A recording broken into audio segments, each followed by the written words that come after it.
দুনিয়ার সব কিছু বদলে গেলেও একমাত্র বদলায় না মায়ের ভালোবাসা। নমস্কার বন্ধুরা, আমি মিলি মিষ্টি বাড়ির পক্ষ থেকে আবার চলে এলাম ছোট্ট একটি ব্লগ নিয়ে। বহুদিন পর আবার চলে আসা। ওই যে বেশ কিছুদিন আগে বলেছিলাম মা আসছে মেয়ের কাছে। হ্যাঁ, আজ তোমাদের সাথে ভাগ করে নেব ঠিক সেরকমই একটি দিনের কথা। দিনটি ছিল শনিবারের একটি বৃষ্টিমুখর দিন।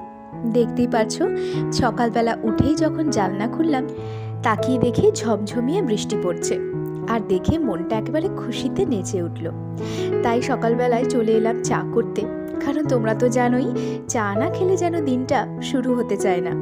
তাই আমার মায়েরও বেশ পছন্দ সকালবেলা উঠেই এক কাপ বেশ কড়া করে গরম গরম দুধ চা। তাই আজকে দুধ চা বানিয়ে ফেললাম উইথ বাটার। তোমরা কেউ খেয়েছো? আমাকে অবশ্যই কমেন্ট বক্সে জানিও। তবে চলো, এখানে চা রেডি। আর ও মা, এ কি কাণ্ড দেখো! মিষ্টু সোনা ডান্স ক্লাসে যাওয়ার আগেই মা আর মেয়েকে দিয়ে দিল একটা বিশাল সারপ্রাইজ। তার মিষ্টু দিদন আর আমার জন্য নিয়ে এসেছে দুখানি চকোলেট। আগের দিনই নিয়ে এসেছিল, তাই আজকে সকালবেলায় ডান্স ক্লাসে যাওয়ার আগে বলল, এই নাও মিষ্টি মুখ করো। দেখেছো কি দুষ্টু হয়েছে? চলো তবে এবার রান্নাঘরে চলে আসি। আসলে মিষ্টু ছোট্টবেলা থেকেই না ভীষণ দিদুনের নেওটা। দিদুন যা করবে ও সেই জিনিসটাই করবে। তবে আমার মা কি বলে জানো? মা বলে, আমার মতন নয়, আরও বড় মানুষ হও। আর আমার মেয়ের চোখের সেই সব থেকে বড় মানুষটি হচ্ছে আমার মা। চলো তবে চলে এসেছি রান্নাঘরে, একটু স্ন্যাক্সের আয়োজন করি। আসলে বৃষ্টিও পড়ছে, সবার একটু চটপটি কিছু খেতে ইচ্ছে করছে, তাই ভাবলাম আজকে চটজলদি কিছু বানিয়ে নিই। আজকে আমি বানাতে চলেছি পনির আর চিজের টিক্কা। টিক্কা বলবো না পকোড়া বলবো আমি জানি না বাবু, তবে আমি টিক্কাই নাম দিলাম। চলো তবে চটজলদি আমি এই রেসিপিটা তোমাদের সাথে শেয়ার করে ফেলি। চলো তবে জেনে নেওয়া যাক আমি কিভাবে তৈরি করেছি পনির চিজ টিক্কা।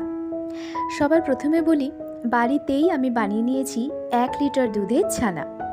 তারপর তাকে আমি তুলে দিয়েছিলাম ডিপ ফ্রিজে, ছিল প্রায় দিন 2। এরপর ফ্রিজ থেকে বার করে শক্ত হয়ে গেছে দেখে আমি স্ক্রাবারে তাকে ঘষে নিলাম। আর ওই ছানার সাথে দিয়ে দিয়েছি একটা চিজ কিউব। ভালো করেও তাকে স্ক্রাবারে ঘষে নিয়েছি। এরপর দেওয়ার পালা এক এক করে মশলা। তবে চলো জেনে নিই আমি কী মশলা দিয়েছি। বিয়েবাড়ি বা অনুষ্ঠান বাড়িতে তো আমরা এগুলো খেয়েই থাকি, বাট আমি একটু ঘরোয়া পদ্ধতিতে চেষ্টা করেছি একটু অন্য রকম স্বাদ আনার। আমার মা না রসুনটা একেবারেই পছন্দ করে না, তাই আমি এখানে রসুনটা একেবারেই দিইনি। তোমরা কিন্তু একটু রসুন যারা পছন্দ করো তারা সামান্য করে একটু রসুন বাটা দিতে পারো, দেখবে এই টিক্কায় একটা অন্য রকমের স্বাদ চলে আসে, বেশ ভালো। তবে চলো এবার আমি বলে দিই আমি কী দিয়েছি। এখানে আমি ভালো করে চিজ আর পনিরটা গ্রেট করে নিয়েছি। তারপর আমি দিয়ে দিয়েছি স্বাদ মতন লবণ, স্বাদ মতন সামান্য চিনি, দিয়ে দিয়েছি 2টো কাঁচা লঙ্কা কুচি, দিয়েছি একটা পেঁয়াজ কুচি আর সামান্য একটু আদা কুচি। এরপর ভালো করে প্রত্যেকটি উপকরণ মিশিয়ে দিয়েছি তাতে সামান্য জিরের গুঁড়ো, আর বাইন্ডিংটা যাতে ভালো হয় তার জন্য দিয়ে দিয়েছি 2 চামচ মতন বেসন। আর অবশেষে একটু স্বাদের টুইস্ট আনার জন্য আমি দিয়ে দিয়েছি তন্দুরি মশলা, চিকেন তন্দুরি মশলা। আর তারই পাশাপাশি আরেকটা কিন্তু ইনগ্রেডিয়েন্টস অবশ্যই দেবে, সেটা হচ্ছে সামান্য বাটার। বুঝতেই পারছো বাটার আর চিজের কম্বিনেশন, ওয়াও! তবে চলো এবার সব কটা উপকরণ সুন্দর করে হাত দিয়ে মেখে নিই। অবশেষে আমি এগুলো এরকম বল আকারে তৈরি করে হালকা করে একটু ফ্রাই করে নিলাম। তবে হ্যাঁ, তোমরা যারা চাও তারা কিন্তু মাইক্রোওয়েভেও বানাতে পারো। আজকে না বেশ কিছু পুরনো স্মৃতি মনে পড়ে গেল। আগে যখন আমরা ছোট ছিলাম তখন মা না বাড়িতে এইভাবেই ছানা বানাতো। তারপর তাকে একটা কাপড়ে শক্ত করে বেঁধে রাখতো, বেঁধে শিলনোড়া চাপা দিয়ে রেখে দিত যাতে জলটা ভালো করে ঝরে পড়ে যায়। এরপর পিস পিস করে কেটে তা দিয়ে রসা বানিয়ে খাওয়াতো। অসাধারণ হতো সেই স্বাদ। সত্যি সেই দিনগুলো কোথায় চলে গেল না। আর আজকে তারই মেয়ে কিনা সেই একই পদ্ধতিতে ছানা বানিয়ে মাকেই বানিয়ে খাওয়াচ্ছে পনির চিজের টিক্কা। ভালো লাগে না নিজে হাতে মাকে কিছু বানিয়ে খাওয়াতে? আমার তো বেশ ভালো লাগে। আর লুকটা দেখেছো কি সুন্দর হয়েছে দেখো, আর অসম্ভব একটা সুন্দর স্মেলও বেরিয়েছে। আর লুকটা দেখো, ওয়াও, একেবারে ক্রিমি ক্রিমি টেক্সচার।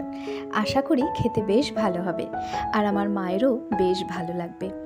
তবে একটা সত্যি কথা বলবো, মা যখন হাসি মুখে থাকে তখন তো খুব ভালো লাগেই, আর যখন সেই হাসির কারণটা হই আমি, তখন তো আরও বেশি ভালো লাগে, কারণ মা আমার কাছে সব থেকে বেশি দামি। তবে চলো আর বিলম্ব নয়, তাড়াতাড়ি মাকে দিয়ে আসি, ওখানে মিষ্টু মা সকলে অপেক্ষা করছে, দেখি কেমন হলো।